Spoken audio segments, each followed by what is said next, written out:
2004 সালের 21 আগস্ট নিশ্চয়ই আপনাদের মনে আছে, বাংলাদেশ আওয়ামী লীগের একটি শান্তি সমাবেশ ছিল সন্ত্রাসের বিরুদ্ধে ঢাকার বঙ্গবন্ধু এভিনিউতে। সেখানে নারকীয় গ্রেনেড হামলা হয়। সেই গ্রেনেড হামলায় 23 জনকে জীবন দিতে হয়, কয়েকশো মানুষকে গ্রেনেডের স্প্লিন্টারের ক্ষত নিয়ে পঙ্গুত্ব বরণ করে ধুকে ধুকে জীবনযাপন করতে হচ্ছে।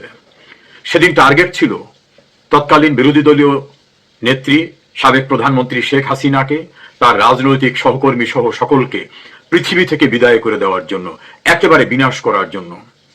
পৃথিবীর ইতিহাসে এমন বর্বরচিতভাবে রাজনৈতিক প্রতিপক্ষকে একেবারেই বিনাশ করে দেওয়ার মতো এমন ভয়াবহ ঘটনার দৃষ্টান্ত আর দ্বিতীয়টি নেই। তার চেয়েও মর্মান্তিক হলো সেই ঘটনায় জড়িত ছিল সরকার, সরকারের বিভিন্ন সংস্থা, সরকারের ইনস্ট্রুমেন্ট এবং সরকারের প্রভাবশালী ব্যক্তিরা, যারা ক্ষমতার প্রভাব এত বেশি ছিল যে তাদের কাছে আর কেউ ছিল না। তারা বিদেশি জঙ্গি সহ বিভিন্ন রকম প্রতিষ্ঠানকে ব্যবহার করে। এই ঘটনাকে যাতে কোনোভাবে বিচারের মুখ না দেখে সেজন্য জজ মিয়া কাহিনী নামক একটি বানোয়াট রিপোর্ট তৈরি করা হয় এক দালাল বিচারপতির মাধ্যমে। ঘটনার আলামত ধ্বংস করে দেওয়া হয়, পানি দিয়ে সেখানে রক্তাক্ত অবস্থা মুছে দেওয়া হয়, ক্ষত বিক্ষত দেহ নিয়ে যাতে হাসপাতালে যেতে না পারে অঘোষিতভাবে হাসপাতালে ডাক্তারদের স্ট্রাইকের ব্যবস্থা করা হয়। কোনো যানবাহন ছিল না যাতে ক্ষত বিক্ষত দেহওয়ালা মানুষগুলোকে হাসপাতালে নেওয়া যায়। এই ঘটনায় জড়িত ছিল সরকারি বিভিন্ন গোয়েন্দা সংস্থা, পুলিশ এবং অন্যান্য বাহিনীর অনেক গুরুত্বপূর্ণ ব্যক্তি এবং সরকারের শীর্ষ স্থানে থাকা প্রভাবশালী ব্যক্তিরা। তারা ব্যবহার করে বিদেশি জঙ্গিদেরকেও। কেয়ারটেকার সরকারের সময় এই বিষয়টি তদন্ত হয়। তদন্তে অনেক আসামি স্বীকারোক্তিমূলক জবানবন্দি দিয়ে লোমহর্ষক কাহিনী তুলে ধরেন যে কিভাবে ক্ষমতায় থাকা ব্যক্তিরা তাদেরকে ব্যবহার করেছে, গ্রেনেড সাপ্লাই দিয়েছে, কিভাবে প্রশাসনকে ব্যবহার করে শেখ হাসিনা এবং তার টিমকে দুনিয়া থেকে বিদায় দেওয়ার ব্যবস্থা করা হয়েছিল। এই মামলার বিচার হয়ে যায়। বিচার হয়ে যাওয়ার পরে কিছু ব্যক্তিদের শাস্তি হয়। অ্যাপিল পেন্ডিং থাকা অবস্থায় নানা কারণে হাইকোর্টে আর শুনানি হয়নি। শেখ হাসিনা সরকারের উচ্ছেদের পরে দ্রুতগতিতে মামলাটির শুনানি চলে আসে। তড়িঘড়ি করে শুনানি শেষ হয়ে যায়, সব আসামি খালাস পেয়ে যান। সে বিষয় নিয়ে কথা বলবো, তার আগে একটি ছোট ভিডিও দেখি। সেই সময় আসিফ নজরুল কি বলছিলেন, কারণ খুবই প্রাসঙ্গিক। ওই সময় ওই গ্রেনেড হামলা তার পরিপ্রেক্ষিতে তার আমি আপনাকে ফ্র্যাঙ্কলি বলি, যদি আপনি আপনাকে প্রশ্ন করেন যে এটার সাথে কি সরকারের কোনো শীর্ষস্থানীয় মহল জড়িত ছিল কিনা, অবশ্যই ছিল। এটা হতে পারে না এত বড় একটা আক্রমণ ঘটনা ঘটেছে সরকারের কোনো মহলই জানে না। সেকেন্ড কোয়েশ্চেন, আপনি যদি বলেন বিএনপি কি এই হত্যার ঘটনা 21 আগস্ট আক্রমণের ঘটনা ধামাচাপা দিতে চেয়েছে, অবশ্যই চেয়েছে। তারা জঘন্য রকম ভাবে ধামাচাপা দিতে চেয়েছে, হাস্যকর ভাবে ধামাচাপা দিতে চেয়েছে, এবং অবশ্যই সরকারের কোনো না কোনো সেক্টর জড়িত ছিল। এটা হলো আসিফ নজরুলের বক্তব্য। আমরা আরেকটি বক্তব্য শুনি যে সেই সময় ক্ষমতাসীনরা কি বলেছিলেন। তারা এই গ্রেনেড হামলাকে কত হালকা করে দেখেছিলেন, কি বলছিলেন তারা। উই আর টোটালি ওপেন, আমরা টোটালি ওপেন। আমরা চাচ্ছি একটা কথাকে, আপনার বারবার আমি একটা কথাকে জোর দিতে চাচ্ছি। প্রথম হচ্ছে যারা করেছে তারা দেশের শত্রু, জাতির শত্রু, জনগণের শত্রু, এই বাংলাদেশের শত্রু। এই দেশে আজকে আমরা সকলে মিলে আছি, আমাদের সকলের শত্রু, এবং সেই শত্রু যদি যেই হোক তাকে আমরা স্পেয়ার করবো না। দ্বিতীয়ত হচ্ছে না, শত্রু identified, we are open, we are looking for শত্রু।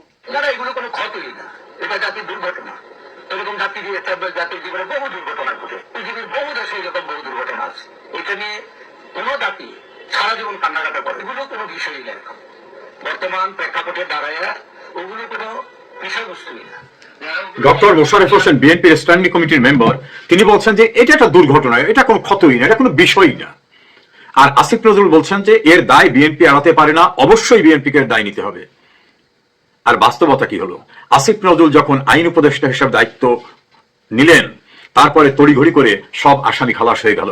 এবং এই মামলায় আসামিদের স্বীকারোক্তিমূলক জবানবন্দি রয়েছে, সাক্ষ্য প্রমাণ রয়েছে। এই মামলার সঙ্গে সম্পৃক্ত যারা, তারা নিজেরা স্বীকার করেছে কিভাবে তারা ঘটনা ঘটিয়েছেন, তাদেরকে দিয়ে কিভাবে মিটিং করানো হয়েছে, কিভাবে তৎকালীন প্রভাবশালী ক্ষমতাবান ব্যক্তিরা কিভাবে জড়িত ছিল। তড়িঘড়ি করে কিভাবে খালাস হয়ে গেল। আসিফ নজরুল সংক্রান্ত খুবই গুরুত্বপূর্ণ তথ্য পেলাম।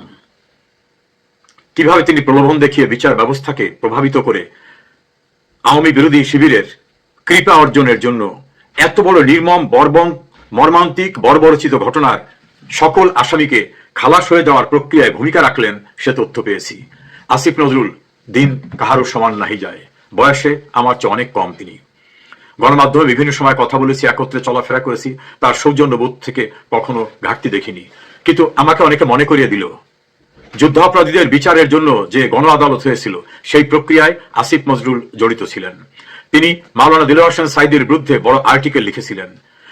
শহীদ জননী জাহারানা ইমামের নেতৃত্বে চলমান সেই বিচার প্রক্রিয়াকে ফেলে কাগজপত্র নষ্ট করে তিনি সুবিধা নিয়ে বিদেশে চলে এসেছিলেন পিএইচডি করতে। আওয়ামী লীগকে নিষিদ্ধ ঘোষণা করার থেকে শুরু করে সকল প্রক্রিয়ায় তিনি জড়িত। ৭১-এ যুদ্ধাপরাধীদের বিচারের প্রতিশোধ হিসাবে শেখ হাসিনা এবং অন্যান্যদেরকে সেই একই ট্রাইব্যুনালে অত্যন্ত বিতর্কিত উপায়ে যারা যুদ্ধাপরাধীদের আইনজীবী ছিল তাদের ব্যবহার করে যুদ্ধাপরাধীদের পক্ষে যারা ছিল তাদের বিচারক হিসাবে বসিয়ে এই আসিফ নজরুল ৭১-এর বিচারের প্রতিশোধ প্রক্রিয়ায় নাটের গুরু হিসাবে দায়িত্ব পালন করেছেন। এমন গুরুতর অভিযোগ তার বিরুদ্ধে। অভিযোগের সেখানেই শেষ না, তার বিরুদ্ধে অভিযোগ তিনি দায়িত্ব পালন করার সময় ভয়াবহ দুর্নীতি অনিয়ম করেছেন। এটা একসময় হয়তো তদন্ত হবে, সে বিষয়টা আমরা একটু শুনি। Welcome to Harlan's Bank. Never lose. He earns interest, paid daily, and withdraw. Laptop instantly without paying for a new one.